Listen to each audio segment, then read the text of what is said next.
میں کر سکتا ہوں, میرے گھر والے کر سکتے ہیں. لازمی بات ہے میرے پیچھے میرے بھائی ہیں جو میری سپورٹ میں رہتے ہیں, جو مجھے آگے انہوں نے کیا ہوا ہے, تو اس لیے میرا نام در آگے زیادہ رہتا ہے, ورنہ سارا کردار میرے بڑے بھائیوں کا یا میرے پیچھے. سر بتائیے گا, سیاست سے بھی آپ لوگوں کا تعلق ہے, آپ کے بھائی چیئرمین بلدیہ لالہ موسیٰ بھی رہ چکی ہیں, اور قمر زمان کائرہ صاحب کے ساتھ بھی آپ اٹیچ رہتے ہیں, سیاست کو کیسا دیکھ رہے ہیں آپ؟ بات یہ اصل تو بات یہ ہے کہ ہمارے ملک میں یہ جو سیاست ہے اس کا تو آپ سب لوگوں کو علم ہے.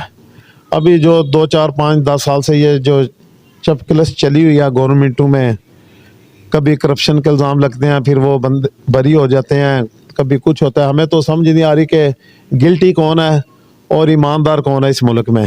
لالہ موسیٰ کے حوالے سے ہمارے آپ نے قمر زمان کائرہ صاحب کا نام لیا ہے, لازمی بات ہے جی وہ ہمارا دڑا ہیں, ہم ان کے گھر کے ہیں, اور مجھے تو لگتا ہے کہ اس بندے نے اللہ تعالیٰ ان کو زندگی دے, قمر زمان کائرہ صاحب کو.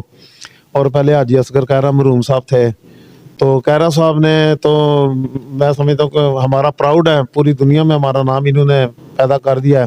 جدھر کبھی کسی کو پتہ نہیں چلتا کہ لالہ موسیٰ کدھر ہے, تو ہم قمر زمان کائرہ کا نام لے دیتے ہیں, تو پھر وہ ایک دم کہتے ہیں اچھا آپ ان کے شہر کے ہیں, ان کے بھائی ہیں.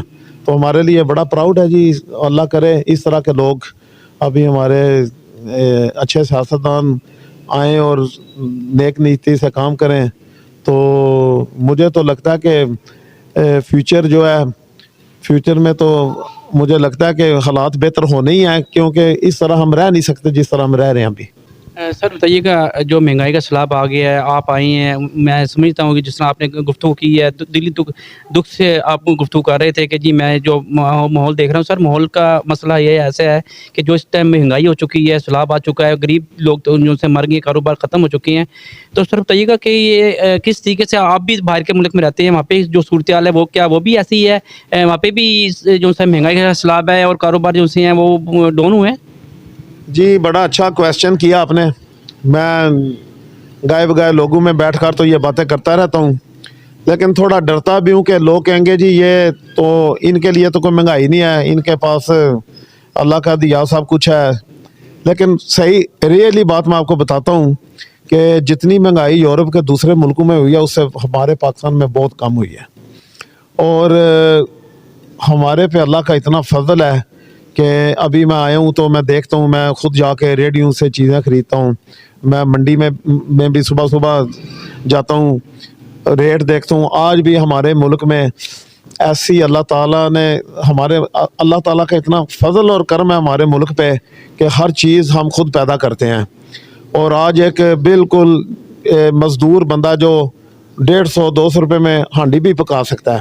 کوئی نہ کوئی چیز ہمارے علاقے میں پیدا ایسی ہوتی ہے جو ہمیں 20-40-30 روپے میں کلو میں مل جاتی ہے. لیکن باہر کے ملکوں میں آج کل ہمارے, میں جو کہ ناروے سے تعلق ہے میرا, ادھر میں رہتا ہوں, تو اتنی مہنگائی ہوئی ہے کہ آپ سوچ نہیں سکتے. تو عام لوگوں کا ادھر بھی جینا 2 بار ہو گیا ہے. بجلی کے بل بہت زیادہ, شرح سود اتنی, چونکہ ادھر سسٹم ہے کہ تقریباً ہر بندے پہ قرض ہے. اور اللہ کا شکر ہے کہ پاکستان قوم ادھر جو لوگوں کے اپنے گھر ہیں, جو اپنے چھوٹے موٹے بزنس ہیں, اس پہ قرض نہیں ہوتا, اس لیے وہ ان سے کافی بہتر اور آسانی زندگی گزارے ہیں. لیکن یہ بات ٹھیک ہے کہ غربت بھی ہمارے ملک میں بہت ہے. سر مجھے آخر میں ایک بات اور بتا دیجیے گا کہ آپ کیا پیغام دینا چاہیں گے پبلک کو؟ جو مجھے لگتا ہے ادھر کہ پاکستان میں ہم لوگوں کو تھوڑا سب کو کچھ نہ کچھ اس ملک کی ترقی میں حصہ ڈالنا چاہیے. اور سب سے پہلے باقی کام تو سارے چھوڑیں, وہ نماز پڑھنا اور زکوٰۃ دینا اور یہ جو معاملات ہیں یہ اللہ کے ساتھ لوگوں کے ہیں. لیکن صفائی بھی نصف ایمان ہے. جس کو نصف ایمان کہا گیا ہے اس کو تو تھوڑا سا شروع کر لیں کہ اب بھی جو بندہ جو چیز کھاتا ہے وہ نیچے پھینک دیتا ہے, اس کے چھلکے وغیرہ یہ وہ. خدا کے لیے میں پاکستانیوں سے ریکویسٹ کرتا ہوں, پورے پاکستان کو کرتا ہوں کہ کم سے کم اپنے گھر کے سامنے اپنی صفائی شروع کر دیں تاکہ یہ ملک صاف ستھرا ہو اور لوگوں کا اور اپنے پڑوسیوں کا خیال رکھیں. اور یہ بات بڑی اچھی بات ہے کہ پاکستانی جو, میں نہیں کبھی سمجھتا کہ کوئی بندہ آ کے کہ جی میں بھوکا سو گیا ہوں, کیونکہ ہمارے پڑوس والے، آس پاس والے، محلے والے کسی کو اس طرح سونے نہیں دیتے.